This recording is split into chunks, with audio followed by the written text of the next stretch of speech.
Today on Anxiety at Work, we talk about how to build a healthy and resilient workplace. I'm Chester Elton, and this is my good friend and dear colleague, Adrian Gostick. Why, thank you, Chester. Yes, it's really not easy to build a caring culture. We're all trying to get so much done. And how do we be more empathetic? Well, that's what our guest today is going to talk about and give us the right tools. We're going to find out how you bring down workplace stress while still getting what you need to done. Yeah, our guest today is Richard Safir, MD. So Dr. Safir is the Chief Medical Director of Employee Health and Well-Being at Johns Hopkins Medicine, where he leads the Healthy at Hopkins Employee Health and Well-Being Strategy. Prior to arriving at Hopkins, Dr. Safir practiced family medicine in Northern Virginia. He was on the faculty at George Washington University, and his book, A Cure for the Common Company, is available for pre-order on Amazon and BarnesandNoble.com today, and it will be released in January of 2023. We are delighted to have you on the podcast, Rich. Welcome. Well, thank you so much. I'm delighted to be here. Well, we are really pleased because this is a unique perspective you bring, Rich. You're an MD plus an organizational expert.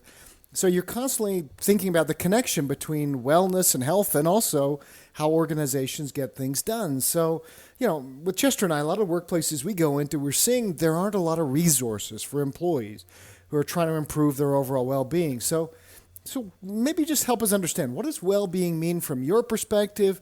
And more importantly, why should anybody care as leaders if their people are well? Well, Adrian, you mentioned that a lot of companies don't have many resources. Even those that do, however, might not use those resources well, or they may not be effective. In my opinion, employers and employees would benefit if they were to spend their time and energy building a well-being culture, because that way you have well-being throughout your day. And that's what we do at Johns Hopkins Medicine. But to your question about what is well-being to me, well-being is a state of mind and body that fluctuates from day to day, hour to hour, and the fluctuation depends on a lot of variables. And when this well-being is a journey, it's not a steady state. And so it's not a one-word answer. Okay, so, you talk about well-being and wellness. You talk about them simultaneously, but there are potential limitations, you say, to clumping them together. So can you explain the difference between the two ideas? What makes them different? Well, the World Health Organization defines wellness as a complete state of physical, mental, and social well-being, and not merely the absence of disease or infirmity. And so wellness is actually the destination of our well-being journey. That's how I see it. Interesting. Talk to a little bit more about your work day to day at Johns Hopkins. You say, we want this continual state of well-being. You mentioned it being a culture of well-being. So what are some of the practical things that you're doing day to day to keep that flux, as you talk about, that fluctuation, and keep it even keeled where people feel that culture of wellness? There's so much. There's so much going on. Listen, we subscribe to a well-being culture framework. That's what the book is about, A Cure for the Common Company. And it's really about the combination of social sciences that create the construct where it's easy for everybody to find their well-being journey supported. There's 6 building blocks. I use an acronym, Plan for Success, which helps me keep organized. But even though I'm going to share the 6 building blocks in a certain order to keep me on this acronym, it doesn't mean that the first one's more important than the last one. And they all work together. P is for peer support. L is for leadership engagement. The N in plan is for norms. Success. The S at the beginning of success is for shared values. And then the 2 C's in the middle of the word success are for culture connection points. And the last S is for social climate. And this is the core of the book. It's the core of the work we do to make it so that our employees don't have to show up for a program on a specific day of the week at a specific time to get their well-being. This is so that they can find their well-being supported throughout their workday. One of the things you talk about is this idea of community, and you said social climate, cultural connections. So talk to us a little bit about that importance of building community if you're going to build a wellness culture. Yeah, I mean, I think this is one of the one of the common misconceptions about our well-being journey is that we have to do it alone. Not only do we not have to do it alone, we're going to be much more successful if we do this with others. And so, yes, building a social climate, which is the feeling of belonging within a team, within a workplace, feeling like we're in a positive environment and that we're all working together towards the same goals, is a really important part of the well-being culture model. You know, setting up the stage for being connected is so important, and it's why social climate is one of our 6 building blocks. So how do you do that? So what are the activities like? Do you have clubs? Do you have meals? I mean, give us some really practical community connection points. Sure. So 3 pieces to social climate. I'll give you an example or 2 for each of those pieces. So the first piece is building that sense of community. And some people might look at this as like team building exercises. And yes, that is, absolutely one way to build a sense of community, but they don't have to be staged all the time. Sometimes we just need to go around the room at a team meeting and just kind of share what we did that weekend so we know a little bit more about the person outside of the workplace. The second ingredient of the social climate building block is creating a positive outlook and having a positive attitude. And that's about seeing the cup half full, not half empty. And so, the manager plays a particularly large role in this element. The words we choose, even just smiling, helps create a more positive feeling amongst the team. And then the third piece is this idea that there's a shared vision towards working towards the same goal. Now, human resources might look at this as collaboration. And in part, it is about collaboration, but it's also making sure that everyone's articulating what they're working on and knowing how their work contributes to the overall team effort. Purpose is a very important part of our well-being, and sometimes people really don't understand that what they're doing is really making a difference. And it might just involve a conversation with the team to recognize how your piece fits into the puzzle. No, I love that idea of importance of purpose. Okay, so one of the things, so a manager may be listening to this and go, well, this is great, Rich, and your company, or your organization, I should say, because obviously your organization buys in, they believe in this. My senior leadership don't believe in this at all. It's all about performance. So how could a manager get started if they're listening to this and want to put some practices in place, but they have to maybe do it even under the radar? What can they do to get started? Unfortunately, some managers do work in organizations where the leaders at the higher end of the ladder are not supportive. And that's unfortunate, but doesn't mean that you can't give it a go. And in fact, there are a lot of things that managers can do that are quote unquote under the radar. I'll give you 3 things that are free that you don't have to ask for budget approval. And the first one is just to have a conversation with your team about what well-being means to them and what can the team do to support each other's well-being. Sometimes we think this conversation is taboo in the workplace, right? We're not supposed to talk about politics in the workplace. We're not supposed to talk about health in the workplace. Yeah, you're not going to ask them for their medical history. Please don't do that. But it's okay to ask an open-ended question hey, does anybody want to share what, health struggles that they're working on or what healthy habits they're trying to build? It'll work much better if the manager starts. If the manager leads by example and shares something personal about their own well-being journey. So that's one. The second tool or resource, which is free, that I like to use, and a lot of people are using this at Johns Hopkins, is to actually breathe. Yes, I said breathe.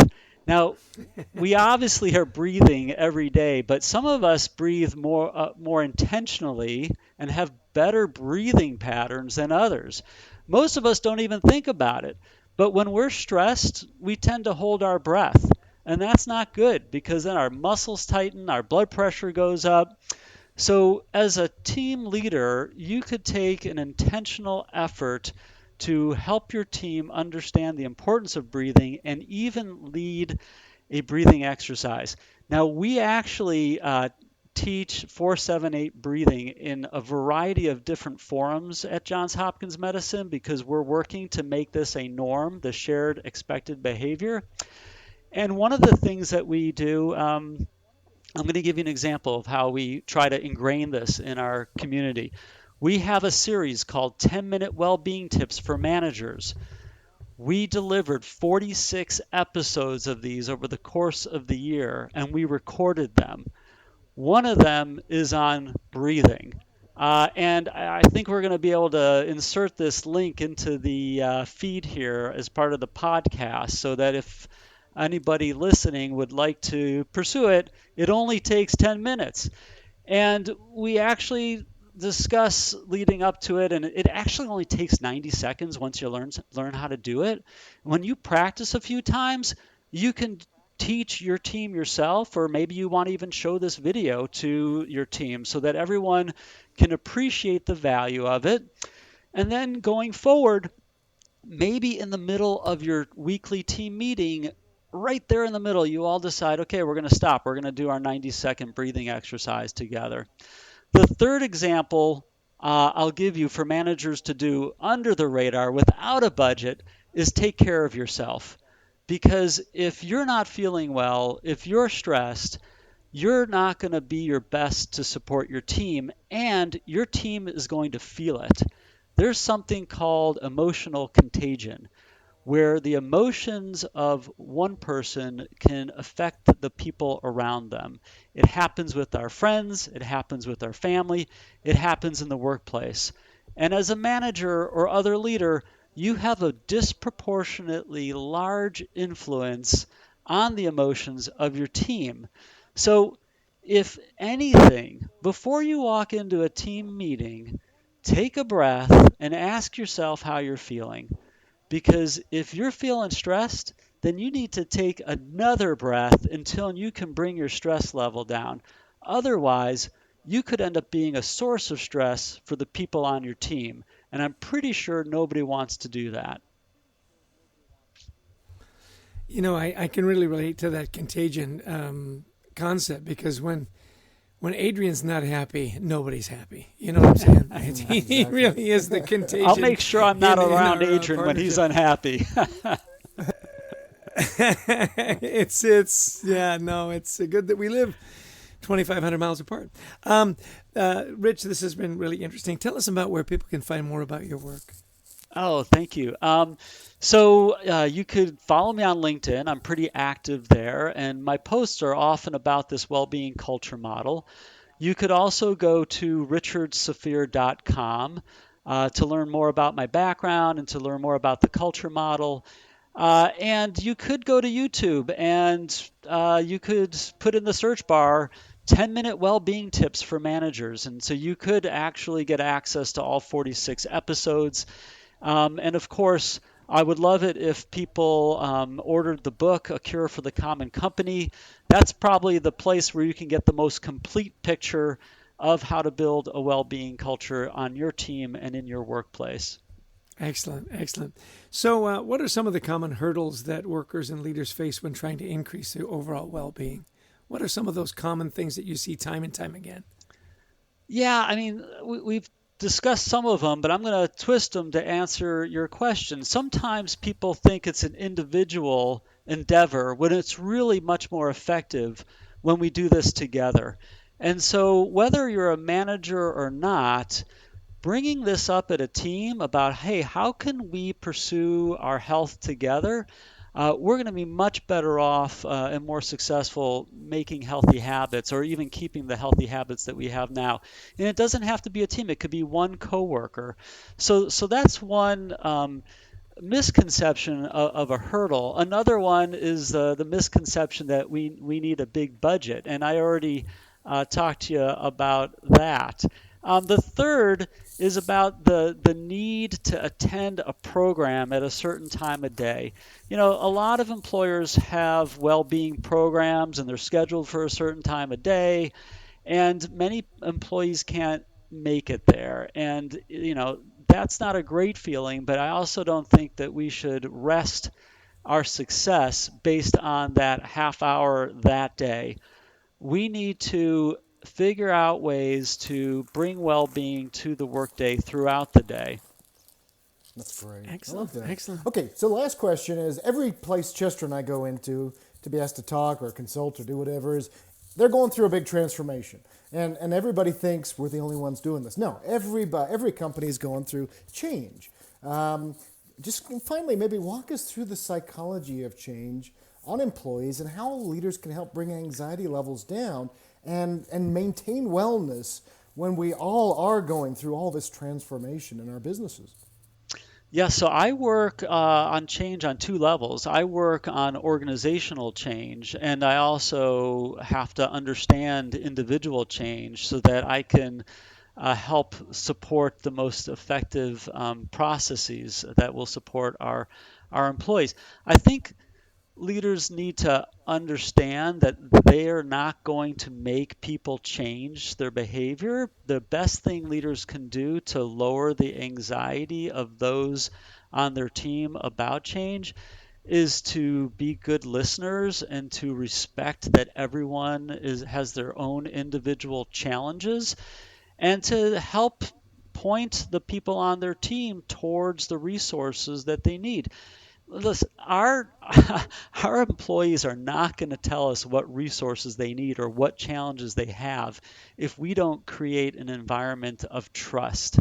I am sure you've had other guests talk about creating trust in the workplace, so I won't dive into that. It's not. It's a complicated question that you asked, Adrian, because there are a lot of ways to bring down anxiety and stress on your team when it comes to organizational change, and I've only mentioned a few of them. Yeah. It is so interesting. You think about your workplace, at least most workplaces. The mental health and well-being is that secondary thing, right? We're going to get all the work done, and then on your spare time, go ahead and breathe, or do whatever. What are some of the tactics that you share in your book and that you've seen where you can make it, like you said, the way you've got it at Johns Hopkins, it's throughout the day. It's part of the culture. It's not we do this first, we do that then, this is work, this is your spare time. How do you create that continuum? How do you coach companies on how to do that rather than this other thing that you do later? Right. Does that make sense? Yeah, it absolutely does. I shared that one of the building blocks was leadership engagement. I was very specific with the engagement piece. It's not leadership support, because it's not okay to say this is important. We actually have to take action to show that it is a priority and not something that we'll get to later. There are a lot of ways to show that well-being is a priority. It could be that leaders are putting well-being on the agenda each week. It could be that leaders are authorizing a budget for well-being. But the thing that I like most, and I think the thing that really propelled Johns Hopkins medicine to move forward more quickly, was the decision to make well-being a priority is demonstrated by an annual strategic objective on well-being. So like many organizations, we have a list of a dozen, give or take, items that are annual goals that go across the organization. And well-being has been on this list for 7 years now. I'm really happy it's been there because each of the executive teams across our big organization are now measured on this goal. And the goal's not about an individual's well-being. It's not whether or not John Doe exercised enough this week. It's about a goal of whether the leaders are taking the necessary steps to create a well-being culture. And we've used the Center for Disease Control Worksite Health Scorecard for 8 years now. I just said that it's been a goal for 7 years. The first year was a pilot year. And we've found that over the course of these 7 years that we've gone from being at benchmark with other large organizations and healthcare organizations to way above the benchmark.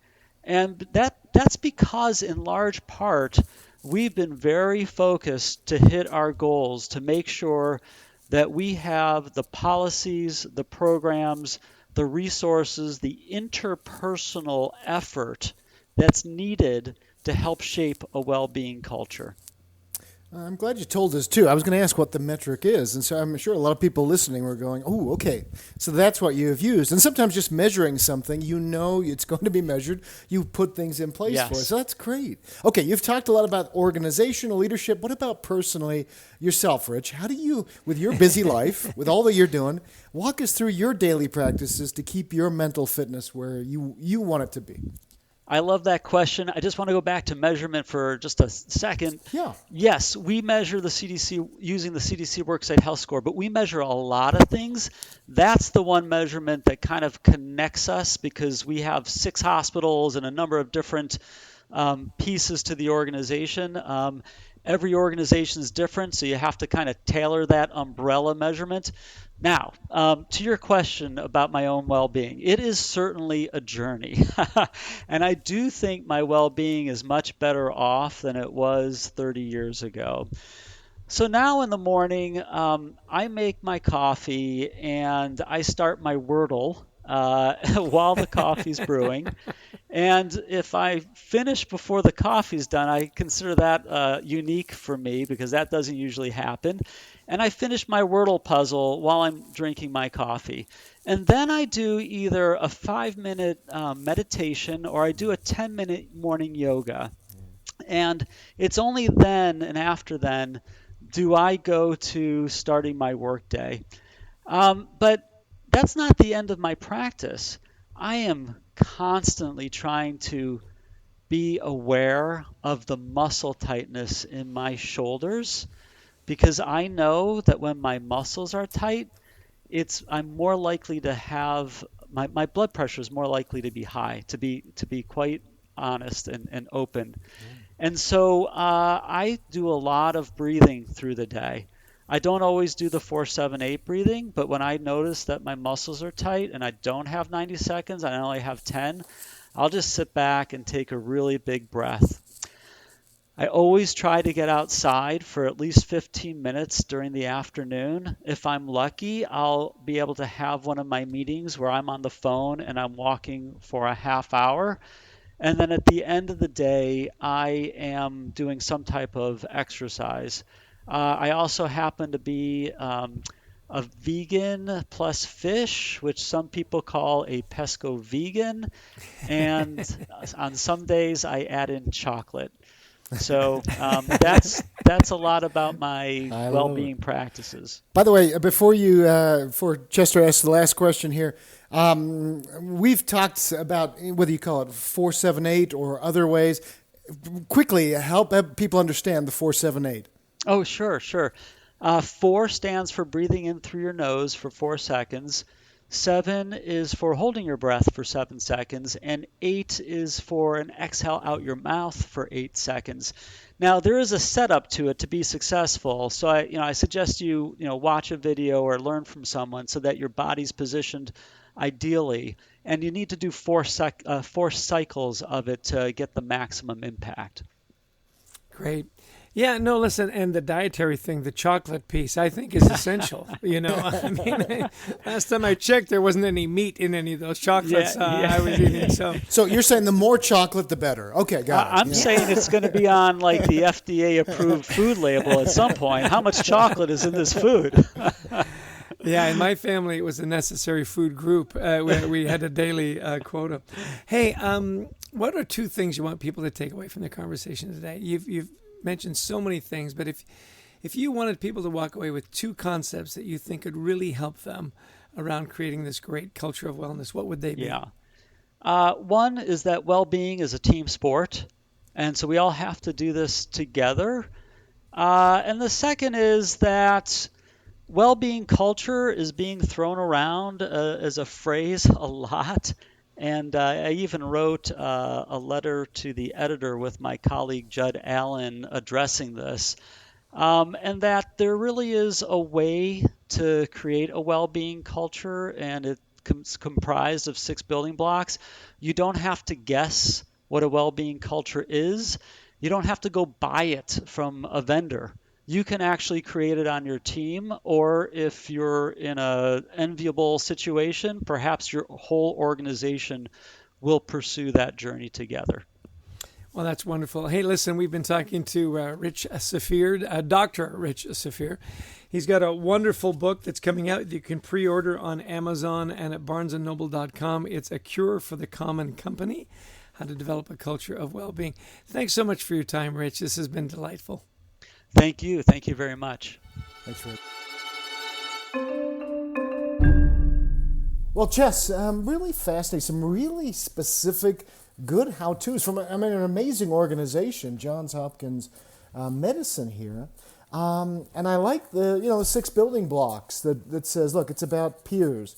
It's about leadership engagement, creating norms and shared values and cultural connection, social climate. But I probably the one that jumped out at me first was leadership engagement. How often have we been in a session perhaps talking about wellness and the CEO is right there and they're engaged? Other times where the CEO says, this is for you guys. Yeah, right.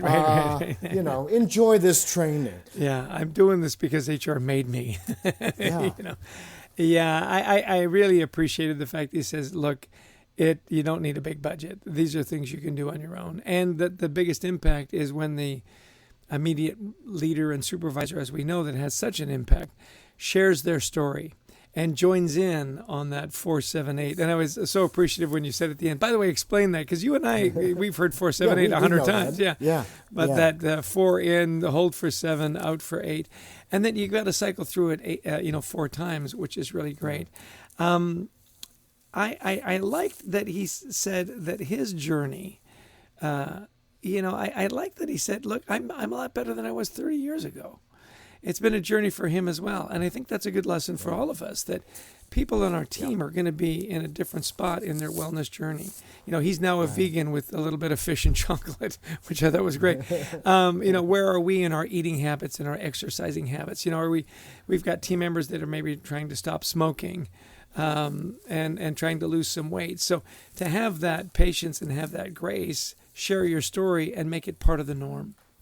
Well, that idea, what he talked about was go around the room and instead of saying, hey, who's trying to lose 20 pounds? No, it's, where are we all? Who feels safe sharing?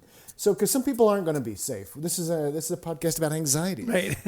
But who feels safe sharing something about either their mental or their physical journey that they're trying to work on? And somebody may say, well, I have seasonal depression. And right. I'm making sure I get outside in the day to get some sunlight, or I am trying to quit smoking or lose weight, etc. It's having that conversation. Then also, he said that conversation about, well, how do we support each other then? Well, I'd love for somebody to go with a walk for me now and then. I could do that. It's that we're in this together, that community idea. Yeah, team sport. I thought that was a great message. Don't try to go it alone. You're going to be much better off if you get people around you. Like, how can we support each other? Really good takeaways for me and a good lesson. And of course, Johns Hopkins University and their medical team there is world renowned. So, it comes from a really good place of credibility and good intentions, I think. Exactly. So, hopefully you took away some to-dos, some really good specific ideas. I liked what he had to say about, look, it's purpose too. We talk a lot in our work about purpose. And healthcare is one which is really interesting because we get asked quite often to go into either hospital systems, et cetera, and give talks. And people think, well, we have purpose here. We're saving lives. And yet as we interview the staff members, many times they say, really, our purpose all day is just to keep the doctor happy. Right. Because if the doctor's happy, then everybody's happy. And forget the person lying in the hospital bed or all those worried people around them, the loved ones. We're just trying to keep the boss happy. And that's not a purpose, is it? No, that contagion he talked about. Like you say, when the doctor's happy, everybody's happy. Well, listen, another wonderful conversation about how you can deal with anxiety in the workplace, create this culture of well-being. I love the title of his book, The Cure for the Common Company. Nobody wants to be a common company. We all want to be exceptional. I want to give out special thanks to our producer, Brent Klein, who takes all our foibles and puts together a wonderful podcast for us. And, of course, to Christy Lawrence, who helps us find amazing guests. And especially to all of you who listen in. Everybody's busy, and that you give us your time, and that hopefully there's some takeaways. It really does mean the world to us, doesn't it, Adrian? It does. So please share the podcast, download it so we can continue to build the listenership. Go to our online community at thecultureworks.ai, where it's a safe place to talk about your mental health and culture building. Pick up our book, Anxiety at Work. And of course, we love to speak to audiences around the world, virtually or in person, on the topics of wellness, resilience, culture building. So give us a call. We'd love to talk to you about your event.